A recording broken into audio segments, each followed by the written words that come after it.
Buenos días, estimados. Un placer saludarlos, acompañarlos el día de hoy. Vamos a dar continuidad a la clase de energía. En este tema vamos a tocar lo que es el gasto calórico. Vamos a hablar sobre el gasto calórico y vamos a dar continuidad a la clase dada por la profesora Tamaira en la primera clase de energía de esta primera unidad de la materia Nutrición Humana 2. Les habla la profesora Angélica Navarro. Y bueno, cualquier duda que tengan, recuerden que pueden aclararlas con nosotros en cualquier momento, por cualquier vía WhatsApp o vía correo electrónico.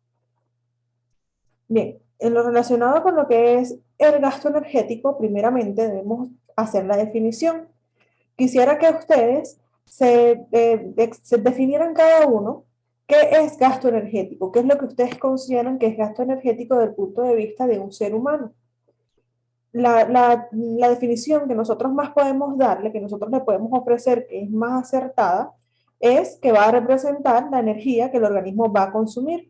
Va a estar constituido por varios factores, entre lo que están la tasa metabólica basal, la termogénesis endógena, o lo que es también el efecto térmico de los alimentos, y la actividad física, todo lo que nosotros generamos cuando estamos en movimiento, y todo lo que tiene que ver con el trabajo que realizamos o en el estado en el que nos encontremos, si estamos en estado de reposo o en estado de movimiento. En estado de reposo nos referimos a si estamos en cama por cualquier tipo de situación de salud, que eso, bueno, lo podrán ver más a detalle más adelante en próximas materias. Vamos a enfocarnos acá en lo que es adulto sano. Entonces, todo lo que concierne a actividad física de nuestro punto de vista va a estar determinado por algunos coeficientes que también más adelante, avanzada la materia, se lo vamos a facilitar. Vamos a calcular nuestro gasto energético generalmente por ecuaciones predictivas y esto nos va a ayudar, estas ecuaciones nos van a ayudar a que tengamos más precisos, de acuerdo a todos los diferentes metabolismos, diferentes factores, perdón, que les mencioné que tomábamos en cuenta para este cálculo, sea algo más preciso para cada individuo, de acuerdo a cómo él se encuentre en ese momento de vida en relación a lo que sería su tasa metabólica basal, su efecto térmico de los alimentos y su actividad física.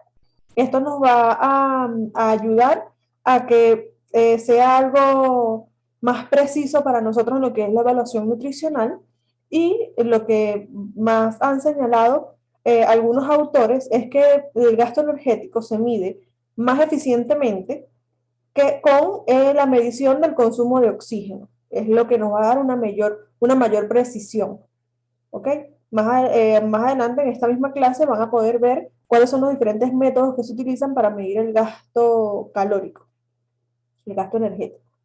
La Organización Mundial de la Salud define el gasto energético como el nivel de energía necesario para mantener el equilibrio entre el consumo y el gasto energético cuando el individuo presenta peso, composición corporal y actividad físicas compatibles con un buen estado de salud, debiéndose hacer ajustes, obviamente, para individuos que tengan diferentes estados fisiológicos como el estado de crecimiento en el que se encuentra, si es un bebé, un niño en edad escolar, un niño en edad adulta, un adulto mayor, ¿sí? También si la mujer está en estado de gestación, está menstruando, estamos en periodo de lactancia o, como les dije, estamos en envejecimiento. Se van haciendo ajustes dependiendo a la etapa de la vida en la que se encuentre la persona y de acuerdo a su actividad física.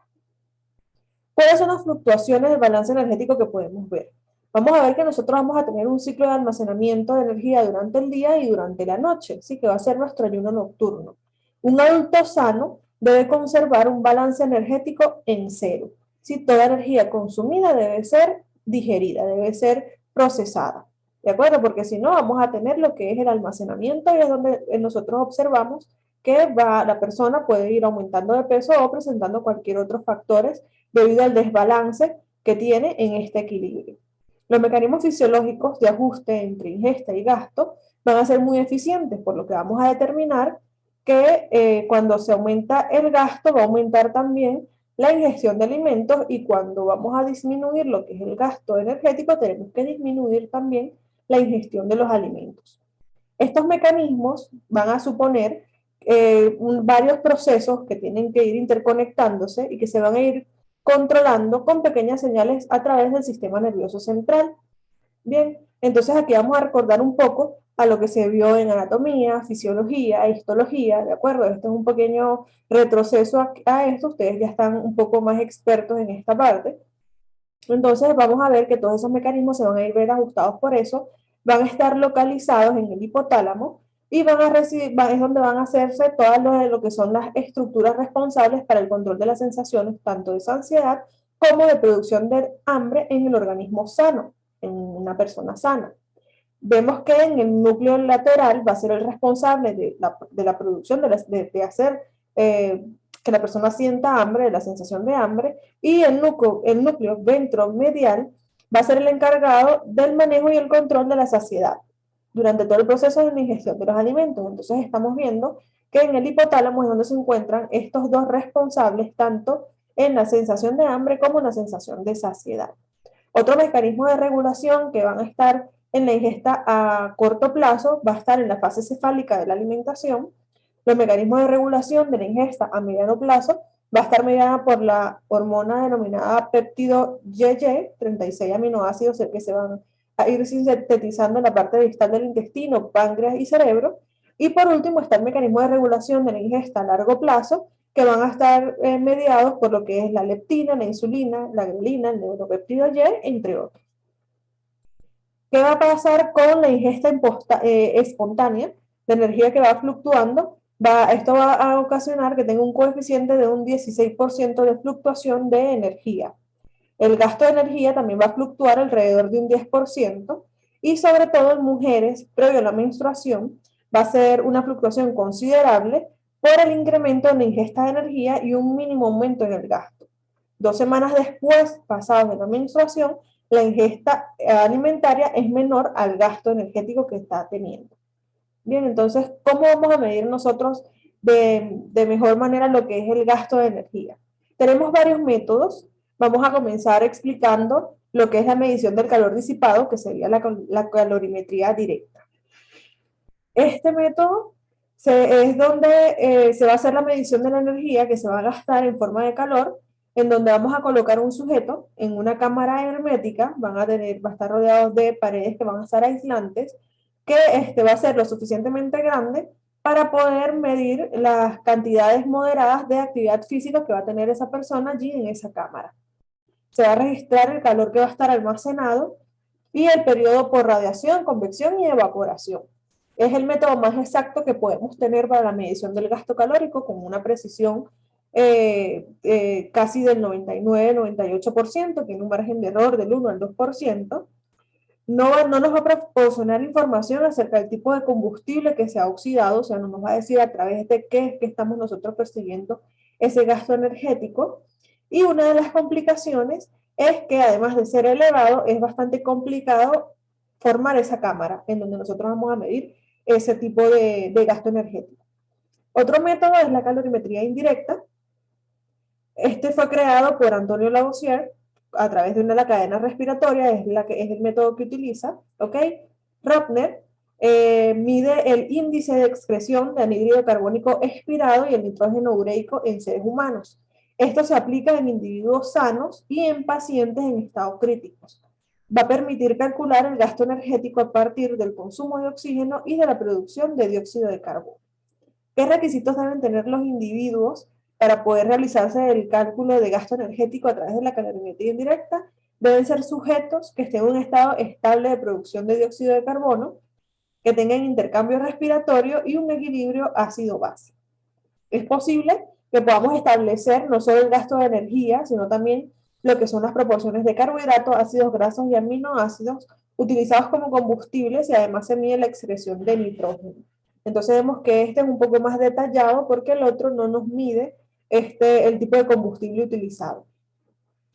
Está el otro método que es por agua doblemente marcada, que fue creado por Lipson en 1955.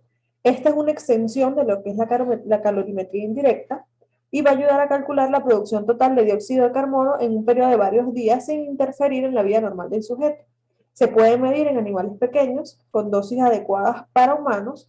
Instrumentos son de mayor sensibilidad y tiene una disminución de los costos, un poco menos costoso que los métodos anteriores. Ambos elementos del agua van a estar marcadas con un elemento natural no radiactivo, que son diurético y oxígeno 18. Van a tener en igual cantidad de electrones y protones, pero van a tener diferente cantidad de neutrones. La metodología de su aplicación vamos a medirla a través de la tasa de desaparición de hidrógeno marcado en forma de agua y la de oxígeno marcado que se pierde en forma de agua y dióxido de carbono. Seguidamente se van a sustraer ambas tasas con la producción total de dióxido de carbono para un periodo entre 1 a 2 semanas. Para la medición se toma muestra de cualquier fluido corporal como saliva, orina, sudor o sangre. Las limitaciones es el costo, porque cada dosis para un adulto está alrededor de los $500 y para un niño alrededor de los $300 o más. Bien, ¿cuáles son los componentes entonces del gasto energético? Vamos a pasar un poco más acá a lo que nosotros deberíamos estudiar para poder medir gasto energético a través de las fórmulas predictivas. Necesitamos tener lo que es nuestro gasto energético basal, que ya lo vamos a ver cómo se puede medir, a través de qué lo vamos a medir, el gasto por actividad física, el efecto térmico de los alimentos y la termogénesis facultativa. El gasto energético basal vamos a medirlo en estado de reposo, que es en donde se va a consumir la energía para las actividades mecánicas que brindan el sostén a diferentes procesos, como lo son respiración, circulación, actividades del sistema nervioso. Son funciones que son realizadas por el cuerpo de forma, ¿cómo decirlo? Es algo que nosotros no controlamos, es algo que es hecho por el cuerpo de manera natural. Bien, esto es lo que nos va a ayudar a medir el gasto energético basal. El bombeo de iones a través de las membranas, la conservación de la temperatura corporal, entre otras cosas. Principal contribuyente del 60 al 70% del gasto energético diario en adultos sedentarios, y la mitad de la energía consumida se va a utilizar a través del sistema nervioso. El gasto energético basal de algunos órganos y tejidos, para que ustedes lo tengan en consideración: el hígado produce alrededor del 29% del gasto energético basal, el cerebro el 19%, el corazón el 10%, el riñón un 7%, músculo esquelético 18%, y los restantes sistemas del organismo 17%. Otros autores refieren que la mayor parte del gasto energético basal se va a dedicar a mantener la temperatura corporal. ¿Cuáles son los métodos entonces para medir el gasto energético basal? Lo tenemos a través del índice metabólico basal, ¿sí? Que se mide en la mañana al despertar, antes de iniciar cualquier actividad física, de 12 a 18 horas después de la última comida, completo descanso físico y mental. El individuo debe estar relajado pero no dormido, con un ambiente confortable, una termoneutralidad que esté termodinámicamente estable, por decirlo de una manera, bien, que tenga ausencia de infecciones y libres de estrés emocional. El índice metabólico en reposo se puede tomar en los criterios en adultos sanos también, con un ayuno mínimo entre 4 a 5 horas después de una comida liviana, en quienes no es apropiado un ayuno prolongado, una ingestión de alcohol de una abstención mínima de 2 horas, lo mismo para el uso de la nicotina, y la ingesta de cafeína con una abstención mínima de 4 horas. Un periodo de reposo que debe estar entre los 10 y los 20 minutos antes de la prueba. Debe tener restricción de actividad física para las personas con ejercicios aeróbicos moderados o ejercicio anaeróbico un mínimo de 2 horas antes de la prueba, y para personas que realicen un ejercicio físico vigoroso de resistencia hasta 14 horas. Condiciones ambientales con una temperatura entre un 20 y un 25 grados centígrados que sean en condiciones confortables. Como les dije, que el individuo tiene que estar con una temperatura que esté estable. Vamos a necesitar varios dispositivos para la recolección, una adherencia rigurosa para prevenir los escapes de los gases. Debe estar en un estado de equilibrio, descartar los 5 minutos iniciales para luego alcanzar un periodo de 5 minutos en condiciones normales, con intervalos de 10 más o menos para medir bien la producción de oxígeno y de dióxido de carbono. Y el número de mediciones se divide entre 24 horas. Lo ideal es alcanzar el estado de un equilibrio en una medición. Si no es posible, se repiten 2 o 3 mediciones que no sean consecutivas para poder mejorar la precisión. Vamos a tener una variación en cada repetición de un 3 a un 5% en las realizadas dentro de las primeras 24 horas y alrededor de un 10% después de semanas o meses. El cociente respiratorio debe estar entre el 0.7 o 1, que va a sugerir un incumplimiento en el protocolo o imprecisión en la medición de gases. Tenemos que ver que no esté dentro de estos intervalos, porque si no, va a ser imprecisa todas nuestras mediciones. El gasto energético basal va a provenir a través de la hidrólisis del ATP, nuestra energía, y la energía corporal por unidad de tiempo en ayuno y reposo va a representar la energía neta de mantenimiento. Entonces veamos acá, ¿a qué nos referimos cuando hablamos del índice metabólico basal?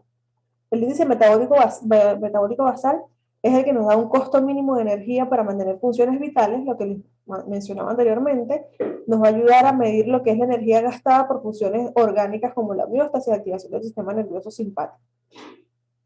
Va a expresar todas las necesidades energéticas mínimas para el metabolismo normal, la actividad de los órganos, temperatura corporal, entre otros. Entonces, bueno, chicos, esta es una clase que es más que todo teórica, es algo como para que ustedes tengan el conocimiento de las diferentes formas de medir el gasto energético basal, la energía, el índice metabólico basal. Bien, pero ya sabemos que desde nuestro punto de vista medimos el gasto energético total bajo ecuaciones predictivas que le vamos a facilitar nosotras más adelante y ustedes deben haber visto algunas. Esa va a ser una de nuestras primeras prácticas y ver también todo lo que sería el consumo de este gasto energético total a través de lo que son nuestros macronutrientes principales como proteínas, grasas y carbohidratos. Queremos que tengan esta base, que la lean bien, estudien bien y que también indaguen más en lo que es el gasto energético basal, el gasto energético total, para que tengan una mayor información, una información bastante precisa para que tengan el conocimiento de dónde proviene todo esto y no nada más quedarnos con el cálculo que nosotros hacemos rutinariamente a través de las fórmulas predictivas. En próximas clases hablaremos un poco más de lo que es el gasto energético, hablaremos un poco más de lo que es la fórmula dietética.